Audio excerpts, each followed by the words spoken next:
All right, we are live. It is Friday, episode 58 of the Gretch Afternoon Drum Break. As you know, if you've watched any of these episodes, I started this in April of last year with the uncertainty of the shutdown and when we were going to be getting back to work. And initially, this was just about me speaking with Canadian Gretsch drum artists, and it has just blossomed into a really amazing thing now where I'm speaking to Gretsch artists from all over the globe, from Australia to Europe to Los Angeles to wherever these Gretsch artists are. So I want to give a shout out to my friend Nicholas Lucero and a congratulations to him. He has been chosen the Gretsch artist of the month of July, featured on the Gretch.com website. Congrats to Nicholas. He's a good friend, even though we've never met. He's in New Mexico, and he helps with a lot of the behind-the-scenes stuff with this program. So congrats to you. Well-deserved, my friend. And I have known about today's guest now for, I don't know, maybe about 8 or 9 years, only because I used to get his drum gig emails. And his email and mine were one digit off. There was a dot in the middle, Neal dot the drummer, and then it would be Neal the drummer. And I'm like, how is that possible? And who are these Jules and Johnny Nations? And I don't know if I can get to California in time to do these gigs. So I actually messaged Neal and no, and I said, man, I want to let you know I'm deleting these emails and whatnot. But once in a while, I still get them from them. But so I was aware of Neal's career to a degree, and then I checked it. Actually, I did check you out and went, holy crap, this guy's playing with some upper echelon people. He has worked with the likes of Booker T. Jones from Booker T and the MGs. Liz Phair, checked her out. Really, really cool stuff. Rachel Platten. My wife loves Rachel Platten. LP, Post Malone, Dua Lipa, many, many other artists. Thank you, Mr. Neal Daniels, for being a guest here on the program, all the way from Los Angeles, California. Man, you got to teach me some of this stuff. I learned. I don't know. Nice. Thanks for having me. Yeah, I appreciate it. I appreciate it. And thanks for getting up relatively early. It's 11 a.m. LA time, man. And I'm trying to get moving earlier. I got my iced coffee and ready to rock. Well, yeah, ready to rock for sure. I've got the coffee in the Gretsch mug here. Oh, I need that. Yes, and feel it. You know, it tastes better, and you should hear it when you pour it in. It's incredible. Got silver sealer in here. That's right. It has a nice badge underneath. I love it. That's great. Yeah, nice. So, man, what has been happening with you since March of last year? Have you started back to work? When did you start back to work? And so what kind of transpired for you during that crazy time early on in the pandemic? Well, I was scheduled to be booked on the road all year, like most of us were. And at that time, I had a studio, more like it's a drum practice room in another city in LA. And I got rid of that, and I bought, basically, I was never the recording guy ever. I was never known as that guy. So with everything being canceled, I bought all the interfaces, all the mics behind me, and Beautiful. I built a studio at my house here in LA. So all my time from the start of COVID till now has just been focusing on recording. So try to make the best of all the home time. Yeah. And I got a dog, which has been, also full time. So wow. It's been the dog and the studio. But yeah, it's just been recording and learning that whole thing, and it's been nice to actually be able to record for people quickly and in a pro way. So. Right. I imagine you had a lot of experience doing that at other people's studios, so you could call upon friends to say, what do I do here? Like, what's, I had that luxury. Of course. And I've done a ton of sessions over the years, but it's never been, by myself. And if I never needed to because I was always so busy touring. So if it never seemed to make financial sense to invest in all the gear and do that whole thing because I was never home outside. And I can't be like some of the guys in bands I've toured with. They bring their computer and their interface and their little MIDI keyboard, and they like do all the recording on the road because they have like a guitar and they can bring to their room. But for drums, it's a little more difficult. So I was never that guy, but it's nice to be in that world now. I'm enjoying it. Yeah. So you've diversified. That's important. Yeah, diversification is important, and all the folks that had studios at home, man, they had a leg up on everybody else if they wanted to continue making some money or they wanted to continue just being creative. So that's awesome. What about live work for you? Well, over the pandemic, we did a few live streams. Phair did a couple, and LP did a couple. But it was just, man, it was tough to get that whole thing together. So getting, I must have gotten tested. I think I surpassed 30 tests in the COVID times. Oh, wow. But now things are starting to trickle back for all of us. And the next thing I'm doing is the Phair Alanis Morissette tour. Wow. And that starts August 12th.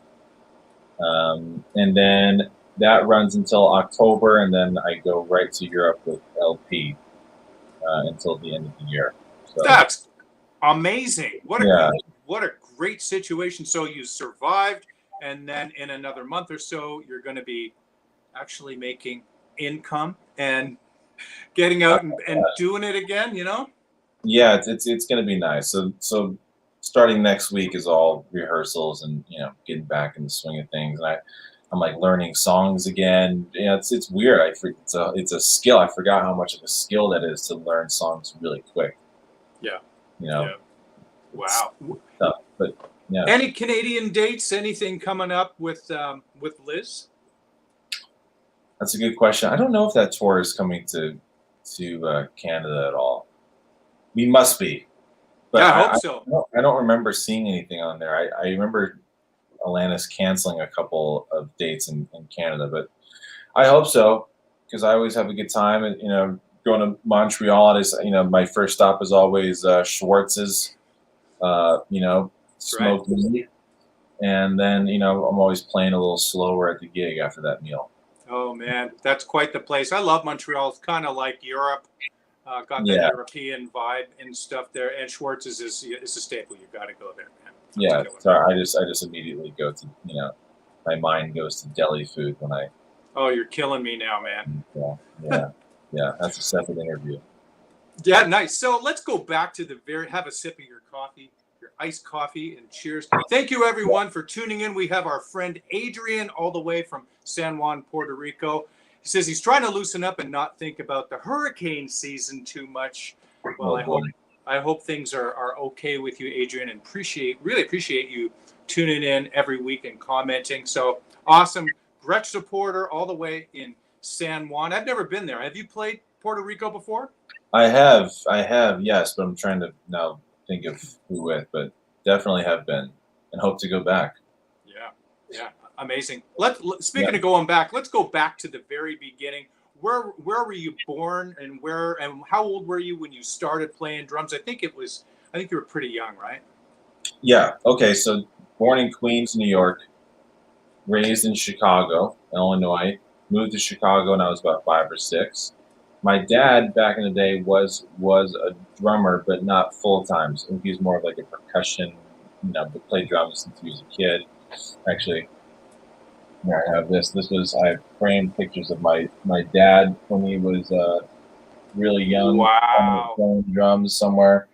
There was always a kit in my house growing up, but I started to really play, I think, when I was 10. In like the 5th grade band, I started on the snare drum and that kind of thing. And then I switched, without telling my parents, I switched to the French horn. And then I came home and had a French horn with me, and my dad sat me down and said, you should probably switch back to drums. Thank God I did. Why did you switch to the French horn? I have no idea. It's very embarrassing, but it was just calling to me at that time. at 10 years old. But then I switched back to drums, and then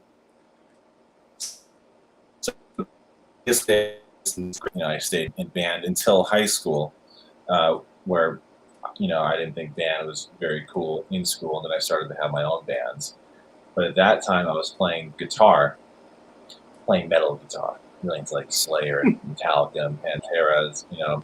I was like shopping at Hollister and Abercrombie wearing like polo shirts, but I was like listening to Pantera on my off time. It was a strange time for me. And then so there was metal bands in high school, and then I played in other jam bands and weird things, and but never in a school band, in like a high school jazz band or something, and that's basically the gist. Started when I was really 10.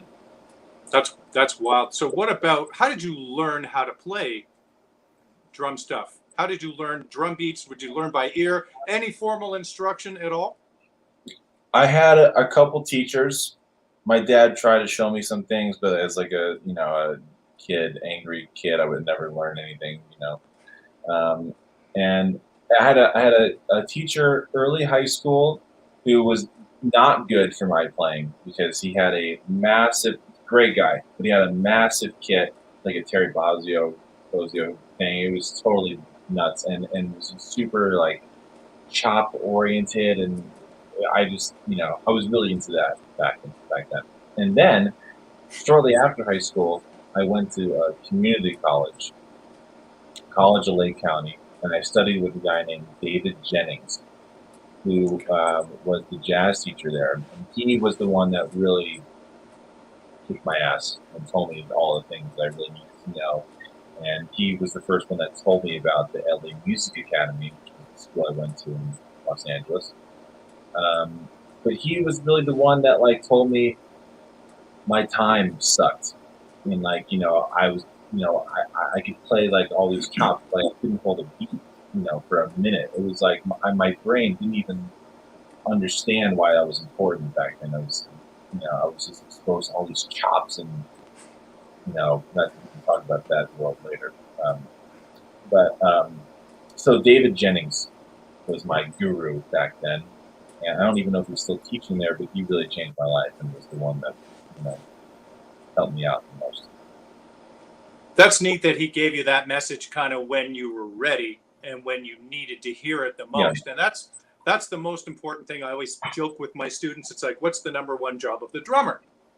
And they say, pizza delivery guy. And I go, no, I don't mean that. So keeping time, playing time is, and I'll put the click on and it's key. Some of them hate it. Some of them really liked it. So it's good. Too bad, That's right. That's the gig. That's awesome. How long did you study with David? I was there for probably maybe a year and a half or 2 years, and then all my friends went to school in Chicago, Roosevelt or Columbia or DePaul, big music schools down there, and I just I didn't feel anything keeping me around in Chicago. My dad passed away when I was around that time, really early on. Wow, I'm sorry.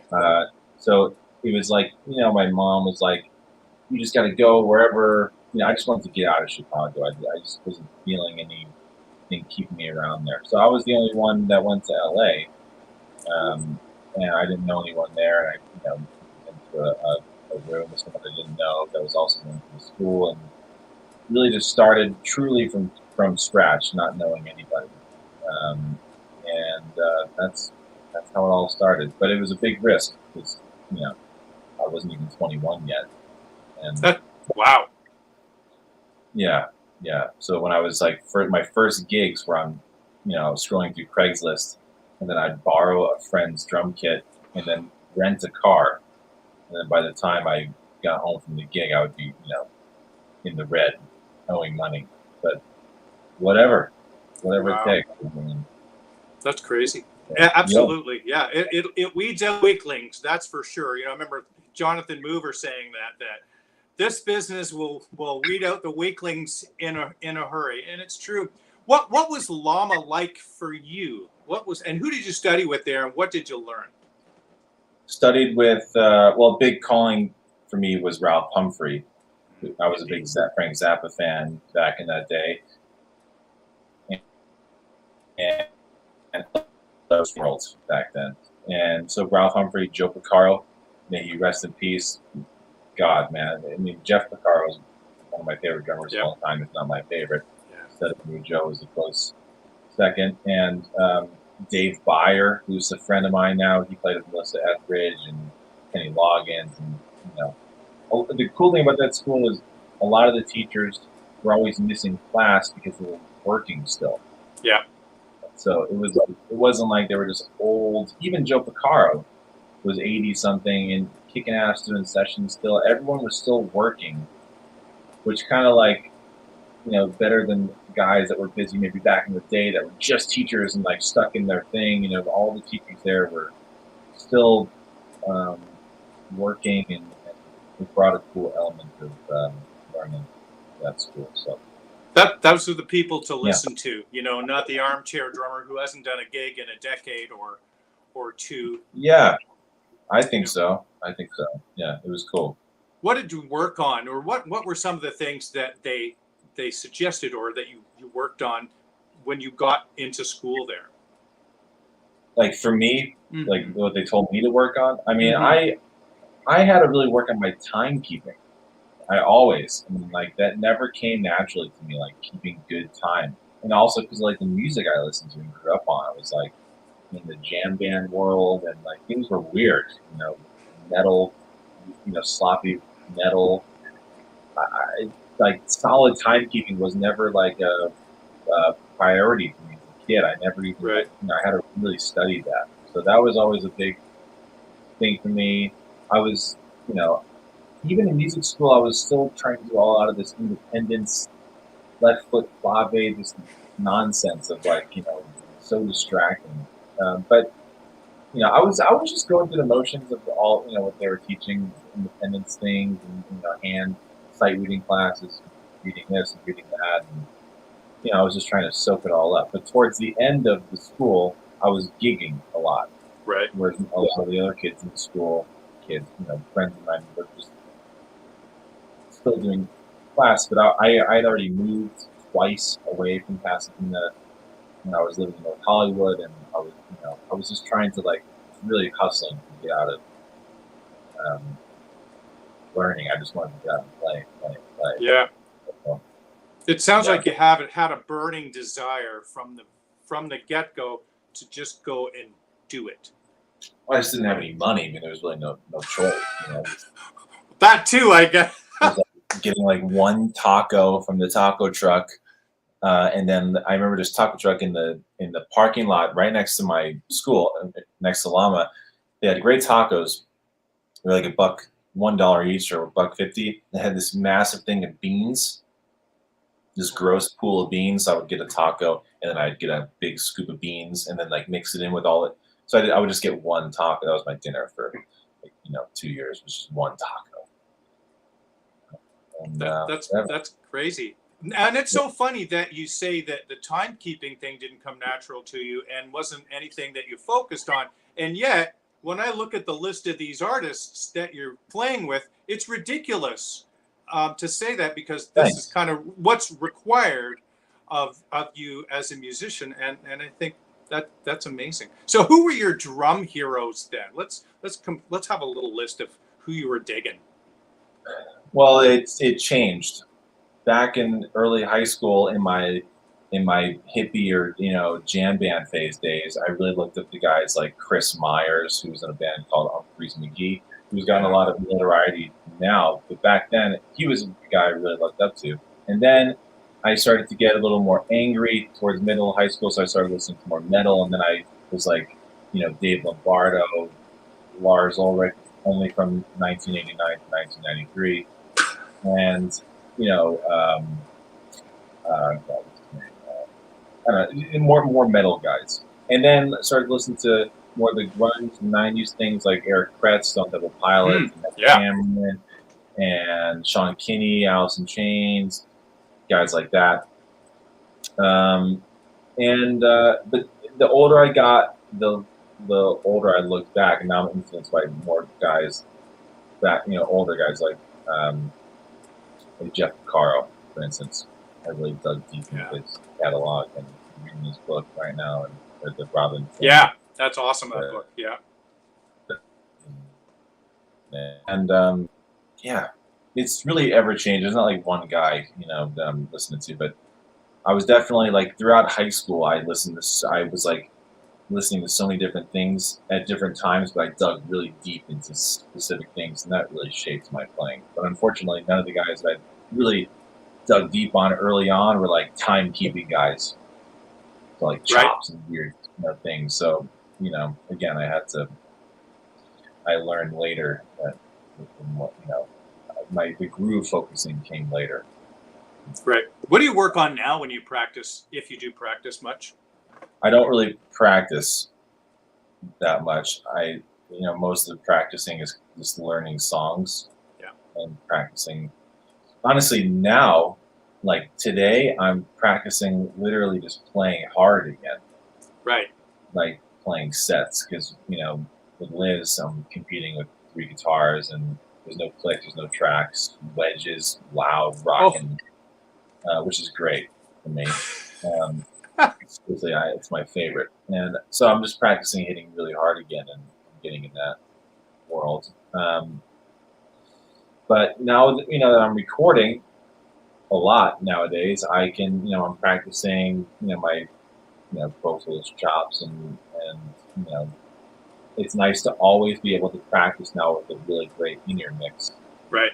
Which has helped, and there's always a click going on. I mean, I've been doing that for always practicing like years now, but it was like now I'm in the recording world, so that it's a good way to refine what you do, and you can just. I started the recording thing a year or so ago, and I love it. And I would record myself just to critique performances, and then I'm like, my drums actually sound. Oh, they're Gretsch drums.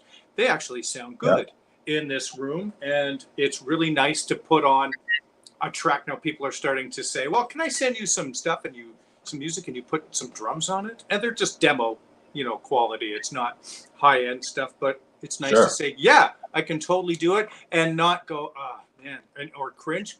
You can do enough takes that you're happy with it, and finding it shorter and shorter, and work on time. As you said, you can listen in and practice, and it's. I encourage young drummers, new drummers, to record themselves. They're going to be horrified at first. Do you remember the first time you heard yourself playing drums, playing on a recording or a video? Of course, yeah. But it's really the only way to improve, because nothing worse than thinking that you're sounding really great when you're really not. Yes. So you have to listen to yourself, of course. Yeah. That's awesome. When did you first hear about Gretsch drums? Wow. Okay. Well, really not till a lot later on. I was, as a kid, my dad had an old Ludwig Black Oyster Pearl, so Ludwig was always in the house. Ludwig only. And then, as a kid in high school, all I wanted was a DW for whatever reason. Oh, I need a DW. I need a DW. For no reason. And I got my first DW kit early high school, freshman or sophomore year in high school. This 20 by 20, really horrendous blue onyx kit. And then really, Gretsch didn't come until like music school, like when I was 20 or 21, when really my private teacher, Dave Byer, was a Gretsch artist. And we started talking about Gretsch. I went over to his house for a lesson. I started playing on some of his Gretches, and it was really like late that I learned about the history of Gretsch. And then I got a gig with this guy, Darren Criss, who was on the show Glee, and that gig was pretty big for where I was back in the day. And I signed with Gretsch then, which was 2015. Wow. So that, and then it's been all Gretsch and all that, and but I didn't find out about it until a lot later. So how how did you connect with the Gretsch folks? Was it something that you approached them? Did they talk to you? Did you say that you wanted to get a specific drum kit and sound? And No, how did you connect with them? I swear to God, I have no idea. I got a call from Brent Barnett, Yeah. who Hello, Brent. was a guy back then, and now in charge of Gibraltar. And he called me. He said that Kim, I forgot her name. Graham. Kim Graham was interested in signing me to Gretsch. Yep. If I would like to have come along board with Gretsch, I was like, oh my God. I think at the same time I was talking to someone from Ty or Tay drums, or Yep. T-A-Y-E. Yep, Ty. And I was like, yeah, I'm gonna go with Gretsch for sure. I have no idea. It's a mystery, but I'm sure. That's amazing. Well, they saw that you were out there, and your name created a buzz, and your playing created a buzz, and you were getting enough in view of enough people for them to notice. Which is crazy, right? Yes. I mean, there are many, and still a kabillion people playing in front of way more people than me, and especially back then. I really have no idea, but Brent's still been a great friend to this day, and yeah. And now Andrew Shreve, obviously, is the best AR guy ever to bless this earth. He is just the best, and he's been really taking care of me over the past few years. And he came over a couple weeks ago for some lox and bagels, and he's just been a good friend. So he's such an awesome guy. Always makes you feel like you are the most important person. You know what I mean? Well, you are, man. Well, the Neals here. We got the captain and two Neals. I'm sorry, that was really terrible. But that's amazing. So what did you get for your first Gretsch kit, Neal? Still have it in the garage. It is a 2412 for whatever reason, 16. Satin Tabasco, USA custom, with like this stop sign badge, USA custom. Yeah. And I toured that kit for a long time. Super beat up with a million scratches on it. Sounds awesome. And then from there, I probably have 10 Gretsch kits in my house right now. Okay. Wow. We do a quick rundown of what you remember. Any different series other than the USA Customs that I have right now? Yeah. Oh my God. Yeah. I mean, so I have basically a kit from every decade: 50s, 60s, 70s, 80s, 90s, 2000s, and like a new USA and a new broadcaster. My favorite of all the, I mean, are we going to get deep into this now? Do it. Yes, okay. Sir. My favorite era is the 80s, or the 80s. Right. Square badge. That's what this kit is behind me. You can see. Power toms. Yeah, they're so good. They're so good. And like stuff I grew up on, the big beefy, meaty toms. And this kit sounds so good. This is a 24 by 16, 11 by 13, 16 by 16. And love those. I have 3 80s kits. I have a bunch of stuff. They're some of the most coveted. Those 80s drums, those are some of the most coveted drums. Picaro, Vinny, a lot of the recording guys or backline companies have those, and they just sound stupid good, right? They can. They definitely can if you know how to, eat them up. Some of the power toms are hard to control, especially now. Like the recording it, like live, who cares? You let them ring and have fun. But I mean, in the recording sense, I have a million pieces of gaff on those power toms, to make them sound as fat as they are. Wow. But yeah, they're the best, man. What about the finishes? What different finishes? What is that one called? Do you know what that finish is? Okay, let me take it off.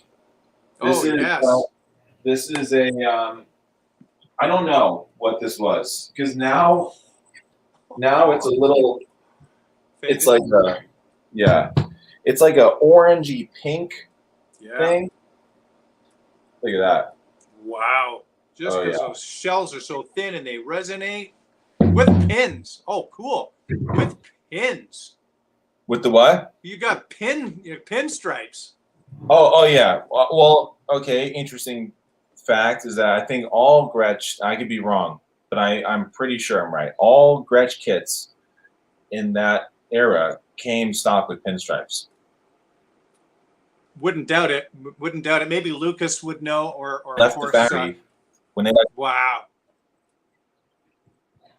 That's crazy. yeah they all came. I think they all came stock with pinstripes. They just sound good, kind of like how Yamaha recording customs just sound great with pinstripes. I don't know why they need to be like tubby and fat. Like you can't crank these up. They just don't live there. They live in that 80s vibe. Yep. Big power toms. I had several Gretsch kits from the 80s, and they sound. And I used to gig with them, and I would put pinstripes on them because they were so durable and they were so easy. They sounded great in every room. Sounded great from in front of the drum kit, behind the drum kit. Sound folks would just love that. What do you have? What do you have in your bass drum for muffling, and what batter head do you have? What batter head do I have? I have a coated Power Stroke 3. It depends. I mean, when I'm playing by myself, I don't like anything in the bass drum when I like a closed head. Yeah. I like a closed resonant head. If I'm recording, it just depends. I mean, I don't have like any favorite really. I just, a lot of times it just needs to be dead, so you stuff it until it dies. Because samples are going on anyway, so who cares? But for me, I love a big open bonum. I love all the overtones. I love it. Yeah. And then if you can pull that off live, then great. I love it, but it rarely happens. Absolutely. What are the other colors that you have? Sorry, I interrupted you. What are the other colors on the kits you have? Oh, I have like, I have a black, all piano black 80s. I have a piano black Brooklyn. I have I got the satin Tabasco. I have a green. I have. If you give me like 5 seconds, I'll show you this. Sure. Okay. Yeah. Run out from 10. Yeah. Man, this is awesome. That's like candy store, the Gretch candy store. You can still see the drum kit through his chair. All right, I made it. All right, this is my favorite kit. Oh my goodness! This is a pristine 60s. I don't even know. I forgot. Oh, green emerald. Yeah, it's actually the light here is really bad. But that's amazing. I think you posted about that a while back, a few months ago. I did original heads. No. 2013, 16. That's the best one by far. Wow, where did you find that kit? Craigslist. Yeah, I have to basically just delete reverb and Craigslist off my phone because, I'm just I wake up and I type in Gretsch drums and most recent, Yes, I'm the same with Kijiji up here. We use Kijiji or Facebook Marketplace, and thankfully there hasn't been a whole lot lately. So, because once I get back to work, maybe I want to order a new kit. And you have a broadcaster kit, you were saying? I don't have a broadcaster. I have a Brooklyn. A Brooklyn kit. Sorry. I don't have a broadcaster. I like the broadcasters. I feel like I just need I almost prefer the Brooklyn to the broadcaster. Half the price, but it sounds beefier. That kit, Brooklyn's just sound so great. My Brooklyn kit is actually, it's a 26, 13, 16, 18. And it's actually back at the Gretsch factory now. I'm getting it repainted a different color. So it's coming from the piano black, and it's going to now be the satin ice blue metallic. Oh, that's gorgeous. That color's cool. Yeah. Wow. Yeah, so 26, which is my preferred touring size. 26? Are you a tall guy? 6'3". Yeah. Yeah, so you're a tall guy because I can't imagine anybody 5'8" or 5'9" and under would have an easy time getting a tom there. Yeah, I mean, what 20? If I'm playing 26, the kick is always like this. Always, I always angle. It's the only kit that I ever angle. Like, you know, like sometimes normally the kick is straight ahead, and Yeah. you're sitting there in front. But I always angle the kick this way, Right. only for 26, so I can get a tom in there. But I'm trying to sit higher. It's never been a problem. I guess with my height, never had a Yeah. problem getting a tom in there. But yeah, 26 always. I've never played a 26. I've never owned a Gretsch 24, but I could imagine a 26 would just be unbelievable. Yeah, it's it can be for sure. You gotta kind of, I mean, yeah, I think it's just a really versatile drum, and you don't have to make it feel like a 26. You can whack the shit out of it and make it feel like a 20. Really, if you put, I like to be able to close my eyes and make it feel like I'm playing a 20 or 22. That's And do that. it would look pretty Pack it. awesome too on the drum riser, you know. Oh yeah, yeah, I love it. Wow. So when you tour, are you bringing that drum kit? Are you traveling by bus and you have your gear happening with you? 99% of the time, I don't bring anything but sticks. Wow. Gretch has been great all over the world. Backline, never had an issue getting a Gretsch kit. There's been a couple times I bring my own kit. An exception, funny, is this Liz tour will be the first time I'm going to bring a kit out in a long time. Because it's starting and the truck is leaving LA, I just feel like playing my own kit. That'll be neat. Playing a great kit. So, yeah. What are you going to bring? I was hoping that the Brooklyn was going to be back in time, but I don't think it is. So I don't know. I might bring That that. would look cool. That would be pretty cool. But it's the '80s. I hate bringing out old, vintage kits. I might bring out that Satin Tabasco 24. Definitely a 24. I don't know. I haven't really decided yet. Chuck leaves on July 23rd, so I have to make up my mind. You got to make a decision. That'll be interesting. I'll be keeping an eye out to see what it is that you're taking out. That's very cool, man. Yep, for sure. Let's talk about some of the artists that you've played with over the years. So you got to LA. You were gigging. You were doing your first kinds of gig where you were having to rent a car sometimes and having one taco a day. Oh yeah.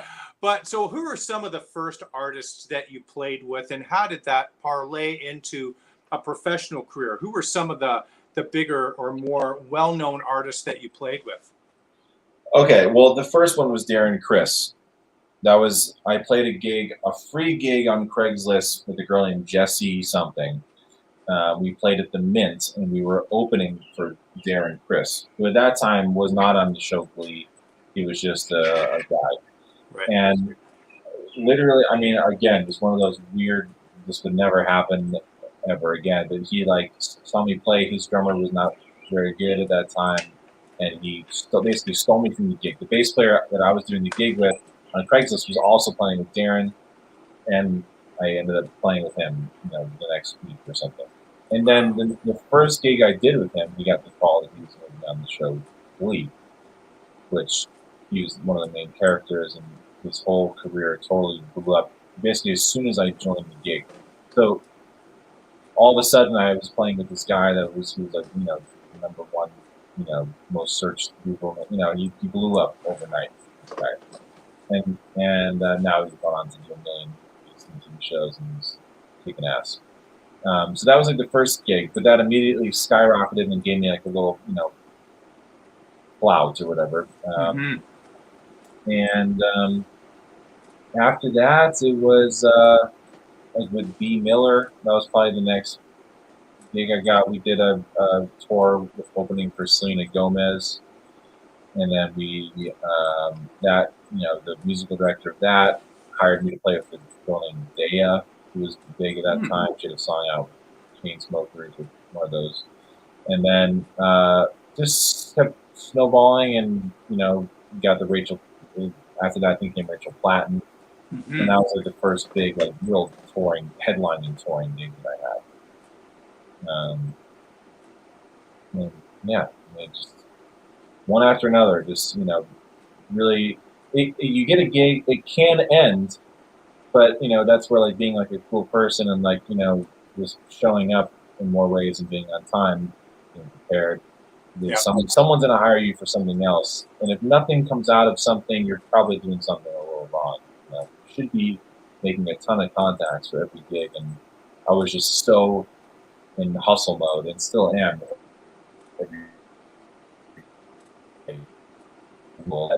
Statistically, just the more people you know, the more work you're going to get. It's just, Yeah. Just keep snowballing. What was different from being in the opening slot to being on the headliner? Well, staying up later. Because if you're opening, you get to go to bed by 8, which is great. But yeah, I mean, it's cool. I mean, you get to. I mean, there's really no difference for me. I mean, you're still playing, and you're still, the gig is the same. You're just, different time slot. Right, and your drums aren't Your drums aren't at the front of the stage. Your drums are back on the riser or whatnot. It's yeah. There's just more time to eat chips and hummus before you play. And more time to go onto Craigslist. More time to have stuff delivered. Well, remember, folks, the key to a happy life is to always have an active tracking number. You like that? Great. Yeah. That's great. Yeah, and I'm kind of sad. I don't have anything coming to the house. I have some new Converse shoes coming, so that's keeping me on the high horse. Yeah. So you do stand up as a side thing. If the drumming thing doesn't work out, maybe, right? Old dad Jewish humor, I don't know. That's beautiful. Oh, I love it. Wow. How did you connect with Booker T? Okay, Booker T was I found out about an audition. Believe it or not, on Craigslist. It's been good to you, hasn't it? Craigslist has been unbelievable to you. I actually didn't find the ad. A friend of mine did. He was a bass player and told me about it. They're like an old school family run management. The wife is the manager. They're just like it's a family run organization, and they just don't. Craigslist to them is like that's how you find players. I mean, they don't know, which is cool. But I showed up to the audition. A million drummers there. One of the only white guys there. I mean, historically, that gig, it is what it is. And I was the only one that wore a suit to the audition. Interesting. Why that choice? Well, because you watch old videos of Booker T and everyone's wearing a suit. Smart. Why not wear a suit? As soon as I walked in that door, I got the gig before I even sat down at the drums. Because I looked the part. That's like one thing. Like if you're having an audition, you gotta like do some research on what everyone looks like, what the vibe is. If everyone in the band is wearing suits, even for a new gig, you probably don't go there wearing shorts and Converse. Right. I mean, just one thing, like to make yourself like a little less nervous about the audition.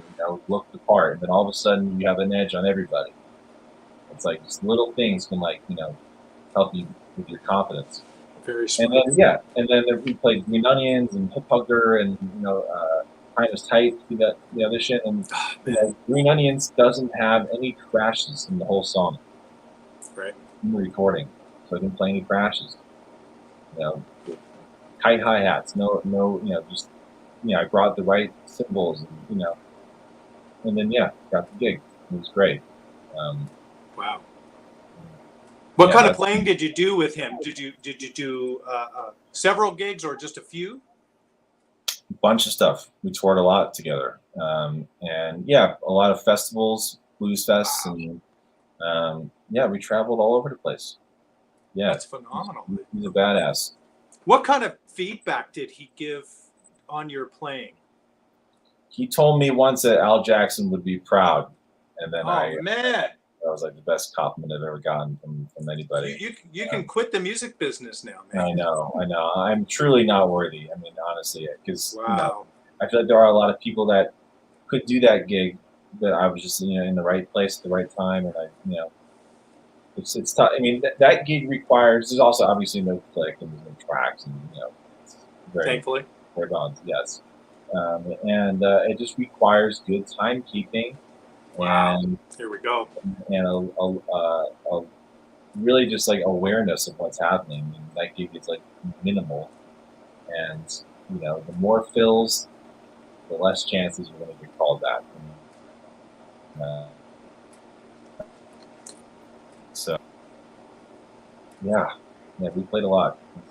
He's healthy. He's almost 80, I think. Yeah. Again, and healthier than all of us. Kicking ass. And how old were you? Oh, okay. This was 2016. No, 2018, 2019. So yeah, 29, 30. You're so young playing with this living legend. Man, that would have been. What was the instrumentation of the band? Bass, exactly how it was with the MGs, just organ, guitar, bass, drums. That's it. So yeah, his son Teddy plays guitar. He's great, and a kind of revolving cast of bass players at times. But yeah, it was cool. I hope to play with him again. I mean, he doesn't tour consistently. It's hard to make that a full time gig. But I mean, I don't know if I could tour consistently when I'm almost 80. Right? Crazy. But he hustles, man, and he plays his ass off every night, and it's a really inspiring gig musically to be on because you really have to be on point. Right from the source, man. That's I remember learning. I was probably in my early 20s learning and playing that in a cover band with a terrific organ player from Toronto, and I felt like, man, I was kind of bored. I wanted to play Rush tunes. I wanted to play a lot of fills. I didn't want to play Green Onions and stuff like that. Now, oh my God, I would give up something pretty important to play with somebody that's such a legend and is the guy, literally. That's phenomenal. I'm glad you did that at a young age, man. Yeah. So who else? We've got Post Malone. I don't know a whole lot about most of these new artists, but I've certainly heard Post Malone. How did that come up, and what have you done with him? Post was very brief, only a couple gigs and a bunch of rehearsals. That came from the musical director that was involved with Rachel Platten, hired me for that. And we just did a couple things in town right when like White Iverson came out, one of his bigger songs. Yep. And he was never at one rehearsal, but always showed up to the gig, kicking ass. That's awesome. It was cool. That was a cool gig. I mean, I don't think he even tours with like a full band ever. So right. I'm happy that I was involved in these couple things that were full band. Very cool. Yeah. What about LP? Let's talk about LP. How did that gig happen for you? LP, I auditioned. And yeah, that was a few years ago. She's the boss of all bosses, man. Yeah.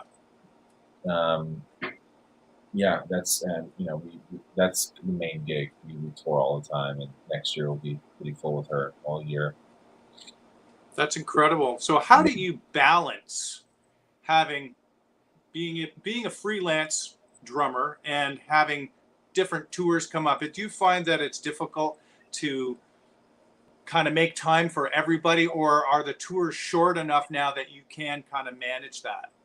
I've been super lucky to be able to, I can like juggle. I don't know how it works out, but I've had some luck juggling gigs. But, generally, if something is, if there's a tour, you try to commit to the whole thing.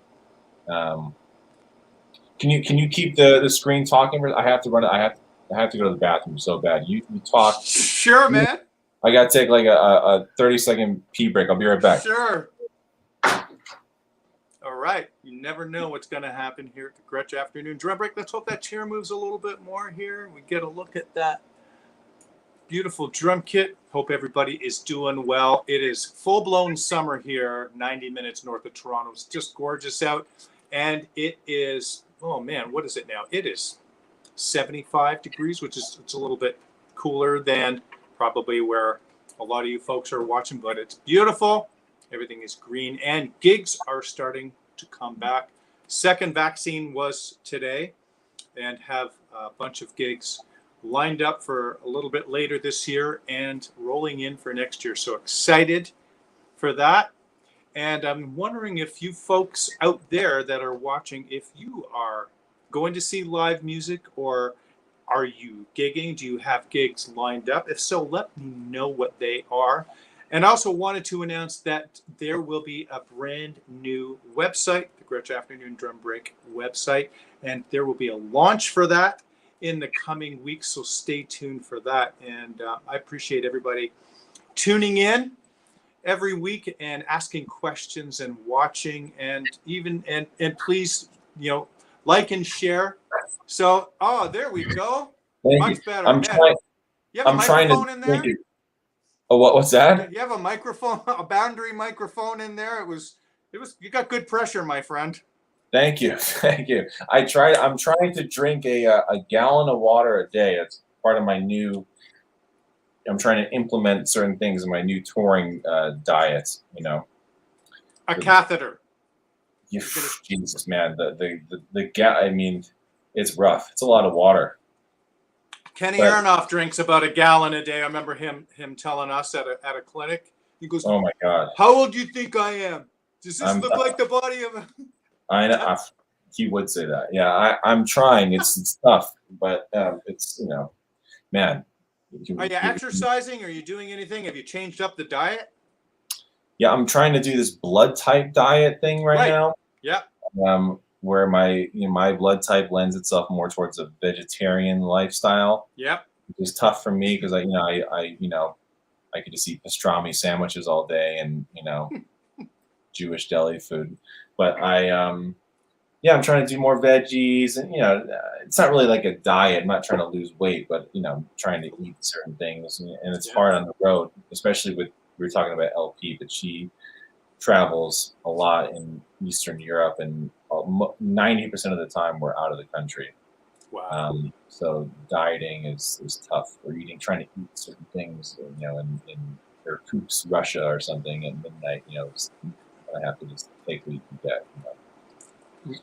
Right. Wow. So I've never been to Russia, never played Russia. What's the craziest place, or the most, I don't know, maybe the craziest place that you've ever played, like in terms of it being so far removed from your natural environment? I mean, just throw a rock at one of her dates, overseas. They're all like that. I mean, we were in Russia for, I think, 4 or 5 weeks in 2019, in more crazy cities than you can imagine. We were in, Turkey is, was pretty wild. We played in I don't know, lots of weird towns. But her music is very popular in Eastern Europe territory. So that's awesome. It's like Belarus and wow, lots of Ukraine dates, and just playing massive, halls in the middle of nowhere. I mean, it's pretty wild. That's and you're still so young. I mean, and doing all this and playing big venues. There's some terrific pictures I've seen of you playing stadiums. I have no idea how many people are there. It looks like all of them are there. Yeah. It's a great overhead shot. The whole town is there. Neal Daniels, yes, there he is. Oh yeah, they're all cheering for me. The guy wearing black in the back. I recognize those sideburns anywhere, man. You got to stand out somehow, man. My son from that's crazy. Yeah. That's unbelievable. So LP, so that sounds like it was a fun and interesting time playing with her. What about playing with Liz? Like, how did that come about? And with Liz Phair, I listened to a bunch of her stuff, and I'm digging it. Do you play on any of these records, by the way? Any of these recordings?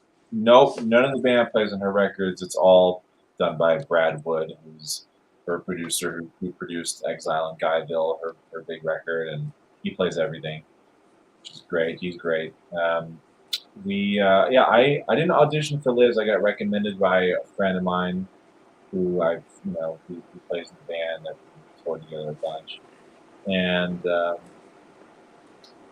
she's so great, man. She, again, no click, no tracks, wedges, 3 guitars, rocking, and it's just like a great.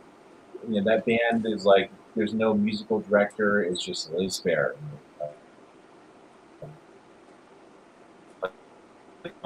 We play the song. That's it. I mean, there's no like different arrangements. I mean, that's just so great for me because every other gig that I have is live arrangements and doing this and tracks and SPD samples and going this, and it's a true pleasure to play with her once in a while, and we're all really excited for work coming up.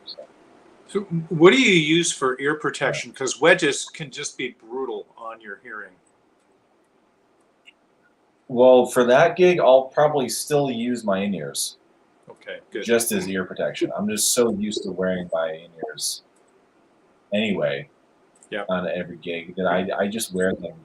I'll basically just, I'll turn my wedge up even louder than I would normally when I'll have my in-ears in, basically.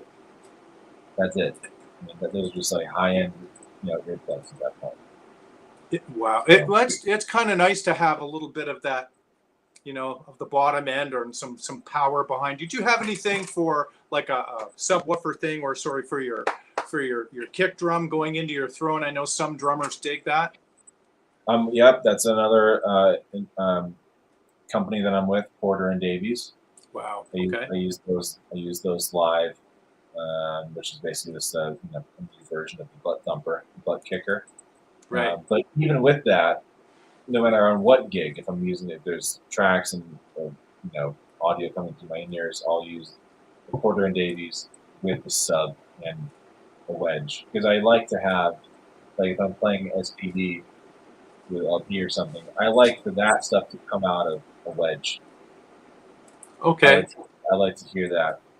I want that to be like loud. I don't need all that filling up my ears. I kind of like to feel the beepy hand claps, coming out of the wedge.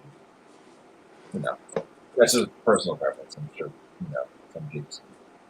That's awesome. I've never ever used an SPD in any of the groups that I play. I just haven't, and I know there's a lot of country artists over the last several years that have been using those things, and I never have live. It'd be kind of interesting to. It'd be fun. I'm of the age of, I love a late 80s electronic. I had a Simmons kit back in the days and was into that huge. So, but never an SP. SPD, I mean, that's like you can just assume that on any new gig, you're probably going to be playing an SPD. Interesting. Yeah. Wow. So what is in your mix typically on a gig? Let's say like a Liz Phair gig. What do you have in your ears? Liz's music is very vocal driven. So in my ear on Liz, they'll be like, so coming out of my wedge, it'll be like, I'll go from top to bottom for Liz. Liz is vocal, all the guitars, bass, drums. Right. Because I need to follow, I need to hear all the guitars. I'm playing drums. I don't need drums blaring on my wedge. Yeah. So it's really important that I do, but I'm sticking with Liz. So, and because of, there's no click in tracks, I mean, things, wave a little bit, and sometimes things happen, and, I need to be able to keep up with her. So. What do you do? That's very smart. I don't like to have a whole lot of drums in my ears either. I know some drummers that want their drums so loud. I'm like, why? Like, you're playing them, Well, ask me next how my ears are with LP, then Right. Yeah. Right. It's quite the opposite. That's unreal. Are there any artists that you auditioned for that you really wanted to get the gig but you didn't? Yes. Yeah, for sure. Many. Okay. Probably some I shouldn't. Well, I auditioned for John Fogerty Wow. um, a couple years ago. I don't even remember how I got in the mix of that, but I basically, before I had my own studio, I went to Stag Studios here in LA, and I had I basically, there was no like audition. You had to send in an audition tape. That was Okay. I don't know if it was a cattle call or whatever. Send in a tape, but there was no requirement of what you had to send in. So Okay. I basically went on and I downloaded live, made a compilation of like 5 or 6 songs that I recorded and just like played drums over Kenny's drums. I learned the parts and I submitted that in, and then I went and I, got to the next round and I went to John's house here in LA and auditioned for him. John Fogerty was playing 5 feet in front of me, and Wow. we played, I think, maybe 20 songs at his house, and didn't get that gig, but maybe I didn't need to. That experience was like, was worth sometimes worth more than the gig itself. But I That's really awesome. wanted that gig at the time. But now looking back, I don't know if I would have made the LP audition. Because I was around Right. the same time, and LP has kept me ridiculously busy, and I love that gig so much. So it's like you don't get one thing, but generally that's always for the best. You kind of just have to go along with. There's a reason why you can get that gig. It's never been like I've never had a negative experience from that. I've never felt like I've missed out. That's amazing. Your career is definitely trucking along quite nicely, and as you said, things seem to work out for you. You seem to be in harmony. You seem to be constantly in the mode where you are fostering new relationships, which lead to more gigs, which leads to more success. It sounds like you're being satisfied here and also making a good living as a drummer, especially starting, in 6 weeks or whenever it is that you're going out on the road. I'm happy for you, man. That's incredible. Thanks. Yeah, I mean, I'm very happy. I feel good about where I'm at, but I'm always, I'm not always looking for the next thing. But I hope to be doing this for many, many years, and it's all about the relationships. With friends Very good. as well as possible. Friends first, and the gigs will come. No one wants to spend time on a bus with someone that's Right. you know. Oh, we've done that. We've all done that. All done that. You never want to be that guy. Yeah. So, and I have been that guy. I've learned from a lot of just over my short years of touring. You just learn your habits and patterns, and you just fix things about your personality and your touring personality as you go along. That's terrific. If you were to offer 2 pieces of advice to a drummer that said, "Man, saw you at a show," said Neal, "Man, I want to do what you're doing, play with a bunch of artists, play all over the world." What couple of things would you say to them, or what pieces of advice would you give them?